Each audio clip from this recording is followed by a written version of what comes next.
Good morning, sir. We have here with us Mr. Segun Awosanya, very vocal social commentator on social media. Thank you very much, sir, for joining us. Welcome to Sahara Reporters. Thank you for having me. Let's have a brief introduction about you. Well, I rarely talk about myself, and I'll just briefly say that I'm a random, ordinary citizen of Nigeria. A no one, if you like. Sir, on the 23rd of February, you tweeted that APC is working on a time machine which can transport the entire country back into 1983. What happened in 1983 and how can it be compared to life in 2017? Well, I think there was a concept of political nostalgia that was created by certain entities, elements who are afraid of change.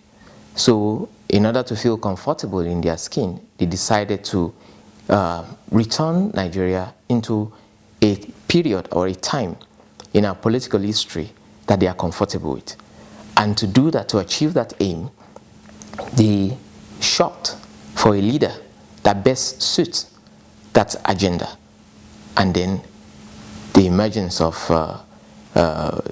President Muhammadu Buhari, was witnessed, via some political calculations, and as you can see, those who were not alive in 1983 are witnessing it right now. We can see the broad-based proliferation of nepotism, provincialism, as the case may be, where you have people from a certain part of the country proliferating political offices. Of course, some will argue and say that there are several other appointments to come, but out of the 100 that we've seen, 81 of them are tilted to one part of the country. And then by the time you interosculate and then you begin to bring them together to statements that have been made on diverse media, interviews on foreign soil, where they said 97.5%, or what have you, it buttresses the fact that the agenda is actually to make the North recoup. If you go back also in history, I've talked about it mostly for those who are following me, you realize that the amalgamation of Nigeria, the interest as the case may be, during that setup, we realize that the British, or the people who were in charge of such machinations then, as at the time, they ensured that they preserved the North from the exposure the South has. So there is this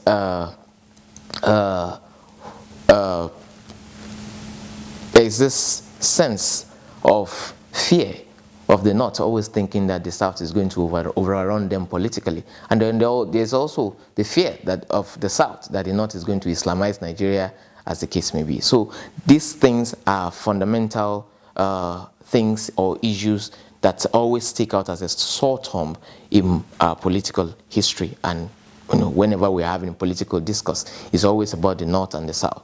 And so if you look at the events of the political atmosphere or climate in 1983, it is riddled with languid intransigence, of the leader then, because it was a military junta, as the case may be, so it's more about what he wants to do, what he feels like doing, and it's more about people around him who he can trust, who can run with the agenda he has, in his mind.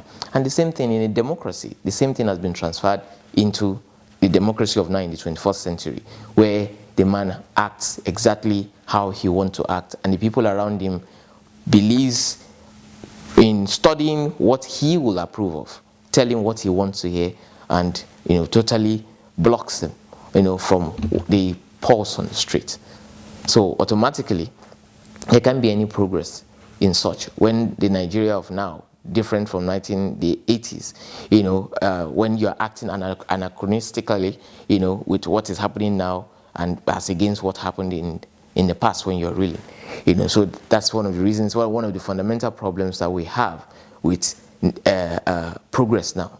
How possible is it that a government that has just been in 2 years of office can translate the Nigerian democracy way back into 1983. They've just been 2 years in office. Look, and we've had governments before then. You see, the issue of governance, it goes beyond the number of years spent. Governance rests on a lot of things. Rests on 3 pillars, as I always say. The first pillar being the control of group minds, beliefs and ideas. You know, the government, that's why you read newspapers, that's why you notice that most governments of different countries try to control the media and try to let people know, you know, of course, to the people, to the masses, you want to believe that the government is trying as much as possible to inform you, whereas the government is trying to direct your thinking. So when something happens, they show you this is how you should see it. That's why they give you a particular perspective of such incidents. So by the time they continue to, you know, control this, it turns into a state-run propaganda.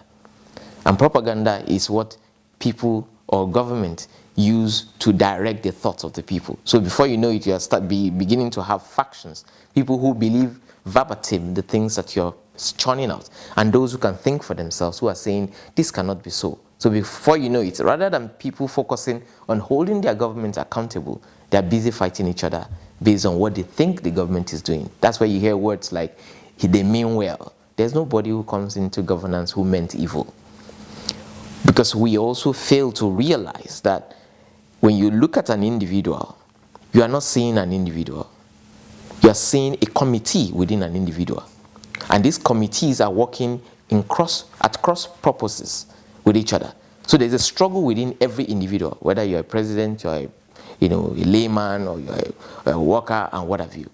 And so the heart that is capable of doing great good is also capable of doing evil. So you cannot say somebody is totally absolved from corruption.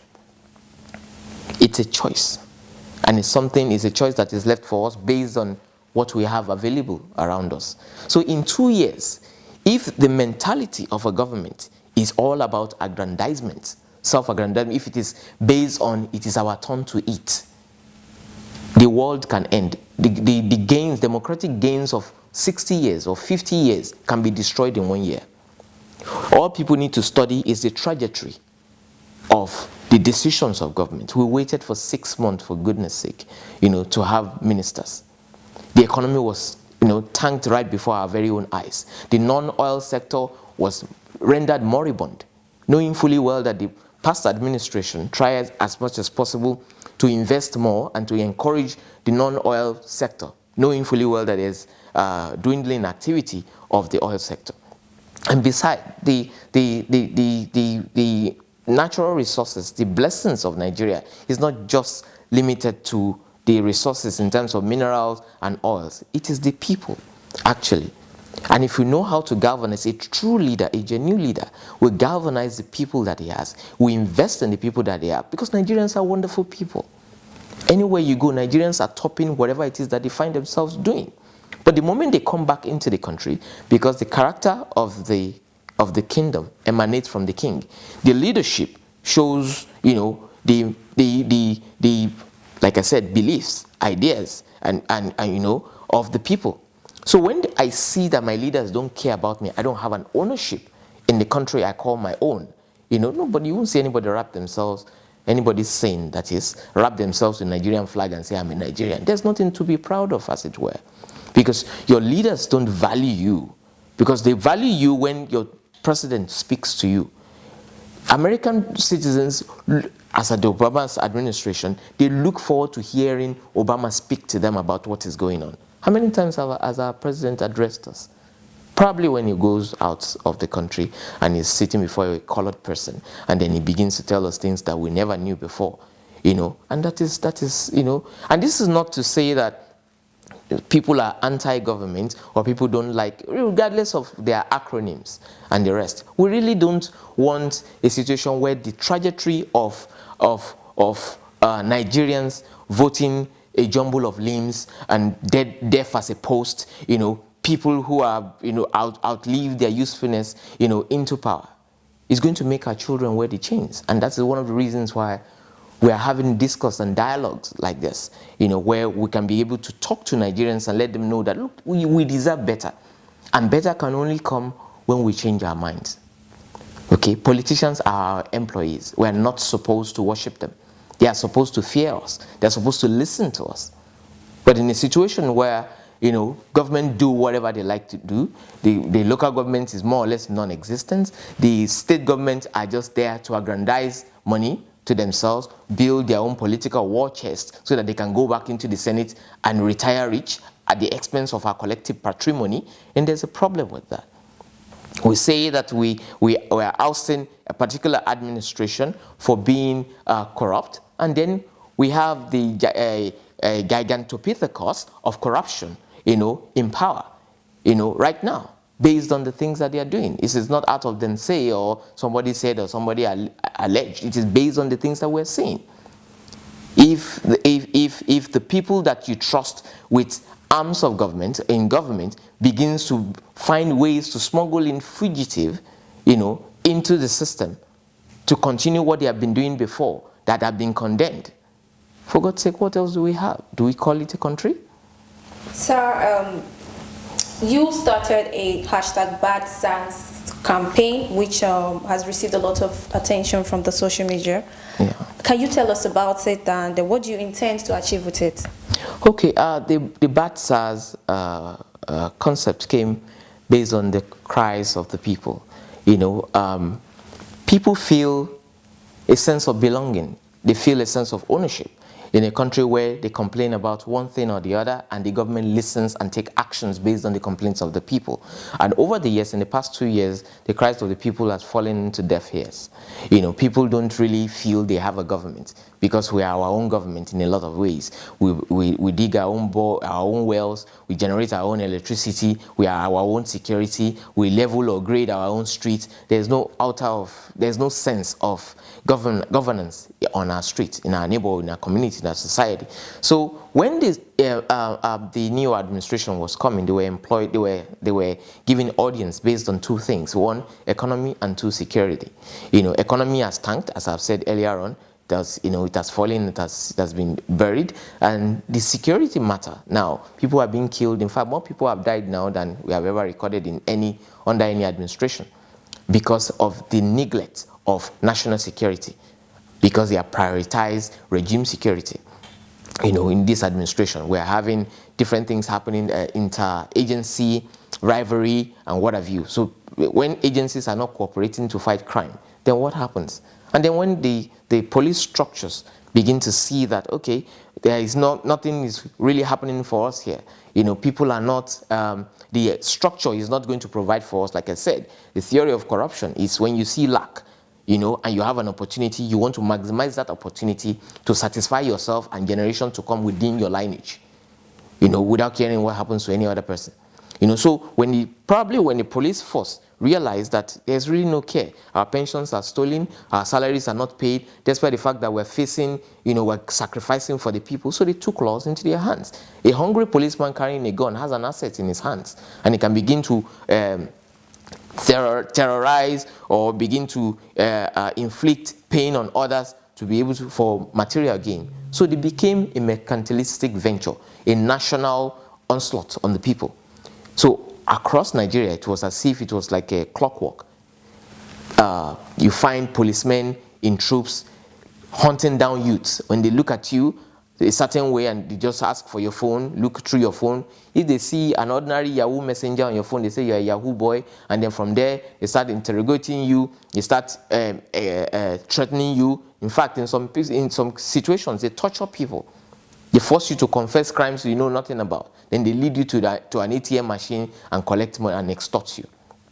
So this had been going on for a while, for at least since, it has been going on for a long time, even in the past administration. But it wasn't as bold, as big, as pronounced as it was, as it is now. It has gone so bad that even the IG of police, I don't think he has ever addressed this matter. I don't think it is important to him, as the case may be. From what I'm saying, it's like there's a syndicate somewhere. It's like there's a racket, a huge racket, an organized racket. Like these people have a mandate. The way marketers or banks go out to, that's exactly how it's looking. Because if you look at the sums on the daily that was being recorded from exploitation of innocent citizens on the street, you'll be alarmed. Some 100,000, some 300,000, because you want to do anything to gain your freedom. There was an incident at the computer village. There was this boy who was sent to go and buy a phone by his company or so.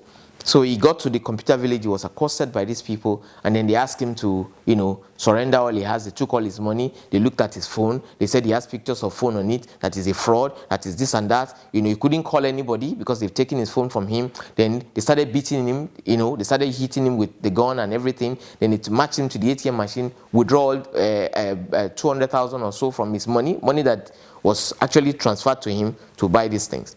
Then when the news got to the person who they were supposed to purchase the thing from, he raised an alarm and called me and said, what is happening? So when he called, and I said, okay, please call the commissioner of police, then the Olasheni, call the commissioner of police and explain this matter. He reported the case. Upon reporting the case, the commissioner of police sprung into action and said, okay, you know those people very well.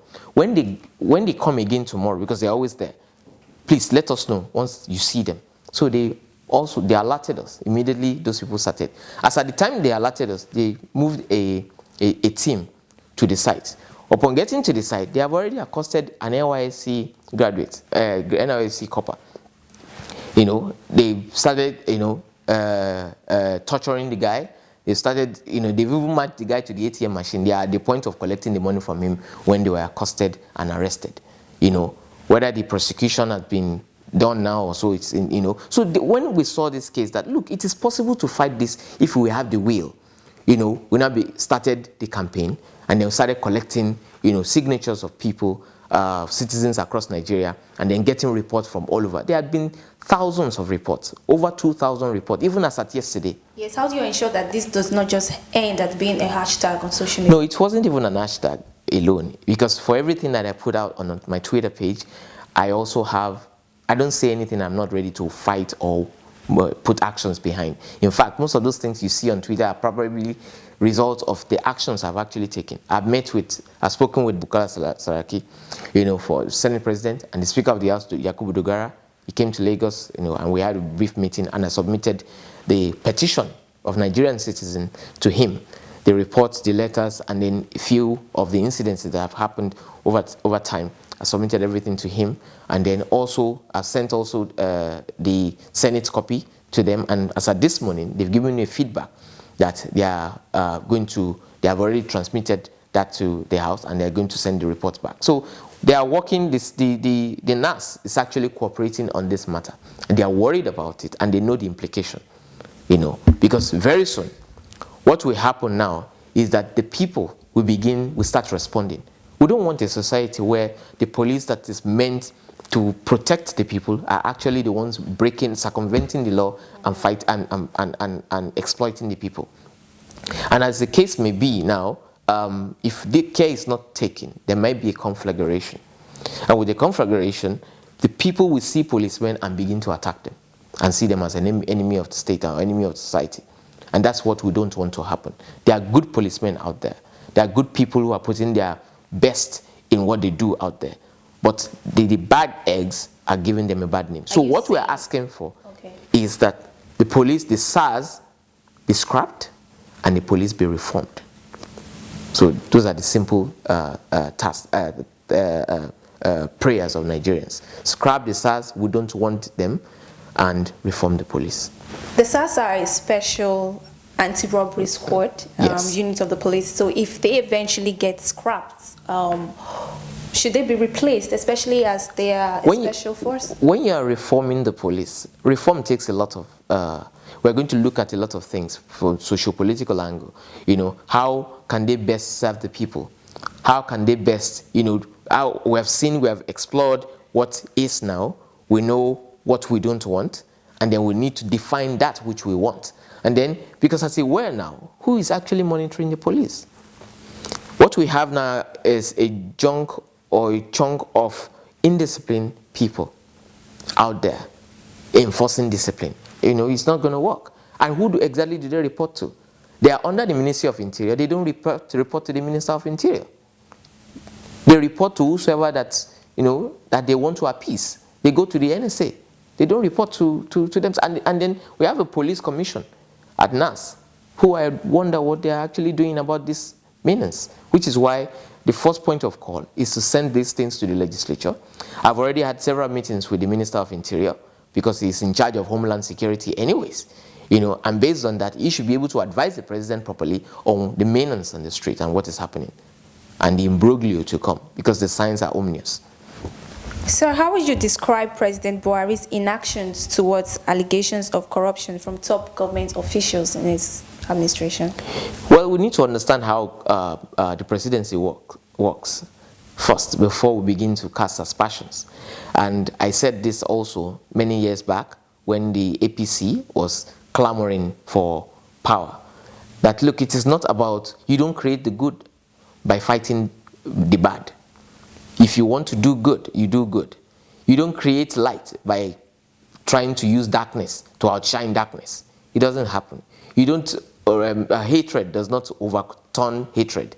It is love that does that. So the same way, if you are going to do anything, you are not going to focus all your attention on fighting the bad, because fighting the bad does not create good.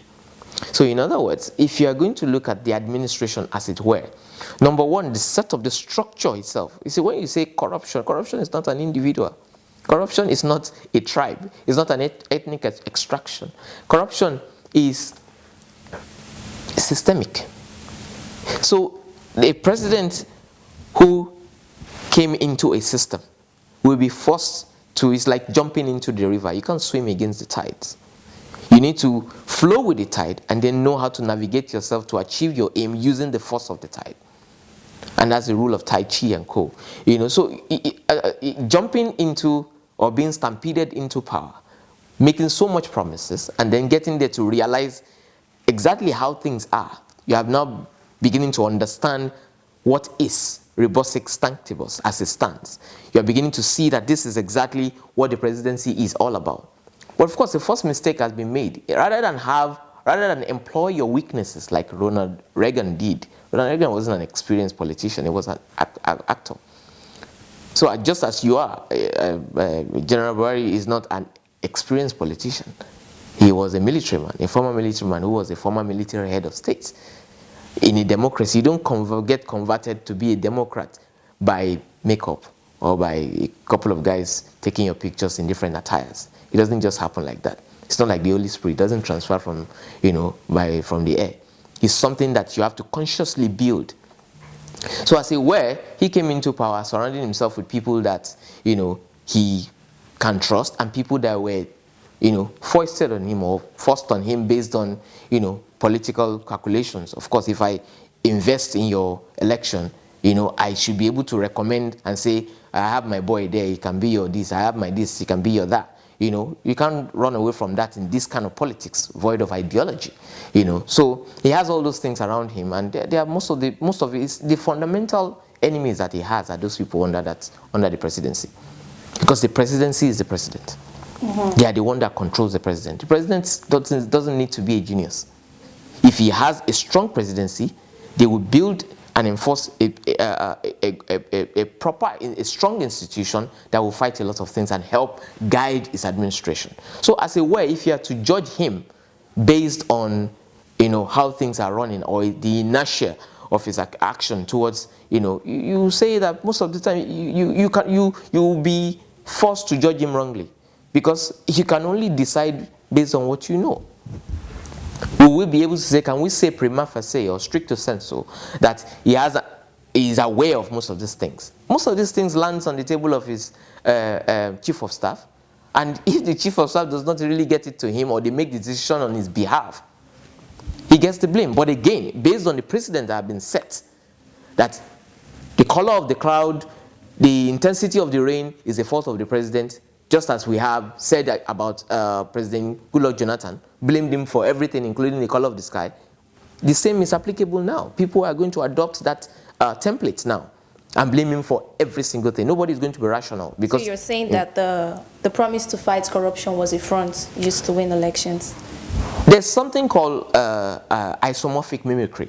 Isomorphic mimicry is a situation where people create a sense of pretense. They create a legitimacy out of things that are not, and say, okay, we're going to fight corruption. They create, they bring out some idolater somewhere who is loyal not to the country but to an individual and put him in charge of that place, and they say, start fighting our political enemies. And so once that happens, once you see those activities, it can be translated as, they are really doing it. So people will start saying, go harder, do this, do that. Whereas when you look at it, when you x-ray the activities, you realize that it is one, lopsided. It is number two, these things is not holistic. It's something becomes a law. The law of gravity is a law because it is universal. When you jump off a cliff in Italy, you will fall. When you jump off a cliff in Maiduguri, you will fall. When you jump off a cliff, Third Mainland Bridge in Lagos, you will fall. So it doesn't have to be that if you jump off a cliff and you're a woman, you will float. It doesn't say that if you're a Christian, you will float. It doesn't say that if you're from the north, you will float. You understand? So when you say we are fighting corruption, and people within the presidency, which means the president himself anyway, because as far as we are concerned, whether aware or not, you can't feign ignorance. A leader takes responsibility. He said it himself, that if anything goes wrong, I will take responsibility. In other words, if your chief of staff is corrupt, you are corrupt. If your SGF is corrupt, you are corrupt. If your MOJ is corrupt, you are corrupt. So you just need to take responsibility, because that is the same measure through which you measure somebody else, your predecessor. So the fight for corruption, as far as I'm concerned, there's no quarrel with corruption in Nigeria. There's no quarrel with corruption. Corruption is being aided and enabled properly. Like I said, this is a situation where a gigantopithecus of corruption, that is the biggest you can ever imagine, is talking about corruption. So it's just lip service. In an interview with Channels TV, the AFCC chairman, Ibrahim Magu, said he was so busy with other things that was the reason why he left the miners' case unattended to. With statements such as this, do you think that Magu is efficient for the role as the AFCC chairman? Well, I think Magu, in my own assessment, I have nothing against the man as an individual, but his character as the EFCC chairman, I think is a paranoid and supremely unqualified demagogue. He's not emotional intelligence is strange, to him. It's not in his dictionary. And of course, if you look at the man's demeanor, he's under normal circumstances in a sane country, in an environment, in a country that is not a zoo, in a country that is not a zoological garden, a place that is that Nigerians are very intelligent people. Okay, so you can imagine, out of the abundance of intelligent people, intellectuals that we have a character like Magu heading EFCC, with prevarications and what have you, it doesn't really show a fight of corruption. So it is convenient for him to be busy chasing political opponents of his man-made God, while leaving important things. In this same country, people who were perceived to be corrupt were cuffed because they belong to a certain party, political party, in opposition as this. They were cuffed before being charged or convicted by any competent court. But whereas we have a grass cutter, somebody who robbed the IDP, maintaining the office, going on suspension with pay, in the same country, and the EFCC were feigning blindness to this. How unconscionable can this primitiveness be? So as far as I'm concerned, people or characters like Magu within the circle of power, they are an aberration, to that setup.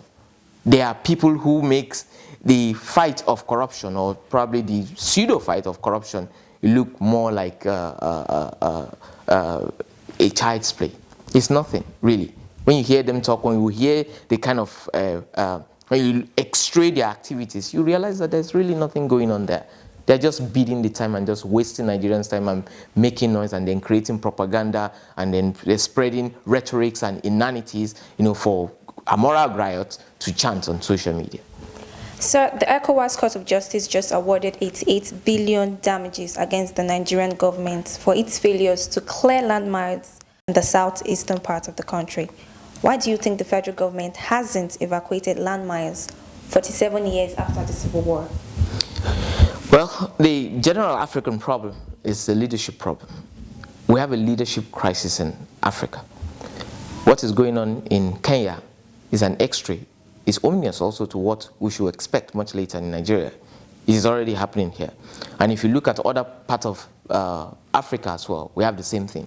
And I believe that the coalition of African leadership under the AU, ECOWAS, or what have you, it is still hypocritical as far as I'm concerned, because if you ask me that what exactly is Nigerian foreign policy, as it were, normally every country's foreign policy is supposed to be a selfish agenda to promote the country and the interest of the people. But as it were, Nigerian foreign agenda is not even to satisfy Nigerians. Right from the onset, even before this administration, Nigerians' foreign agenda, of a foreign policy is to play big brother to other African nations, which we have always gotten nothing from. Nigeria was heavily invested in South Africa, heavily invested in most of the African countries, yet, as you can see, there's really no dividend from such things. So if ECOWAS have awarded something against Nigerian government or what have you, government is a continuum, as the case may be, it is still hypocritical. And I don't even think the government is going to take that seriously or consider that as something that they need to run with as expeditiously as they ought, because it is feeble. There are so many things going on that people expect ECOWAS to address, like transhumance, the law on transhumance that opens our borders onto Fulani headsmen or to people from different places who are committing atrocities on our land. ECOWAS is yet to address that. So there are so many other things that need to be addressed. So I really wouldn't, it's something to talk about, but I don't think it's something that we can consider as an outlying event or outcome. Lastly, aside from agreeing to pay victims of the civil war 88 billion naira, what other practical steps can the federal government take to realistically reconcile with the southeastern part of the country? You see, I think the federal government have to reconcile with the entire Nigerian populace, because it is not just about the southeastern part. Who is going to reconcile with the Shiites? Who is going to reconcile with the IPOB of recent who were killed? Who is going to reconcile with an average Nigerian on the street being harassed by SARS? So it's a question of, you see, when the election of 2015 was staged and all, and we started all this noise and propaganda from here and there, a sensible government or a rational government, a right-thinking government, an all-inclusive government, a government that understands the national anthem and the national pledge, a government that understands the essence of unity, faith, peace, and progress, should be able to reunite the country. What happened to our national orientation campaign? Should be able to bring the Nigerians together and let us have ownership. But till today, we are still seeing ourselves as PDP supporter, APC supporter, fencist, and what have you. So if you are talking about compensation or reconciliation or what have you, I think we are divided within ourselves. And a country that is divided within itself cannot stand. And the first thing the government needs to do, a lot of people are saying that they have failed. But as far as I'm concerned, you have only failed when you have admitted that you have failed yourself. They can still do something. They can still show, if there is integrity, that is. They can still show to Nigerians that, look, we actually meant well. We have made mistakes, but we can begin to build from here. And then they can carry along Nigerians and say, look, we can't do this alone. Because it is like, governance is like riding a wild elephant. It is not like driving a car. It is not like running a business. A business doesn't have a mind. A car doesn't have a mind. Junk in, junk out. What you put in a car is what you get out. But when you're riding an elephant has a mind of his own. You have a mind of your own. It is not, you don't have 100% control on the elephant that you're riding or the horse you're riding. The same way when you're governing a people, which is why it is fundamental for government to be able to be circumspect and idealistic enough to be able to let people to lead by example. You cannot afford to be a pastor, at the helms of power. You can't say, what do I mean by a pastor? Modern day pastor. Do as I say and don't do as I do. Because you find out that most of our clergies now are ecclesiastical political gentlemen who have gone into politics are now fundamental pathological liars. And they lie without shame. even while carrying the title of pastor. So nobody really believes pastors, imams, or religious leaders anymore. And we don't believe our government. And once faith is out of there and belief is out of there, you are ruling over chaos, a chaotic condition. So which is why the way forward is for government to unite the people. And to unite the people, the best way you can fight corruption is by transparency, is by accountability, is by opening your hands to Nigeria and say, this is how I stand. Let them judge you on your own merit, by your own merit. Whatever they say about you, do what you can and leave. It is not a place where you go and perpetuate yourself, or you go and then proliferate and bring the influx of your own ethnic extraction into being, or force your own religion on other people, or begin to do things that does not bring unity to the country. I want to implore the people at the M's, or the people governing Nigeria now, or ruling Nigeria as the case may be, to go through the national anthem, read those words, and try and meditate upon it. And they should renew their minds. We all need to renew our minds in Nigeria. And when the people renew their minds and the leadership don't renew their minds, they are calling for a revolution. And I don't think we are ready for that yet.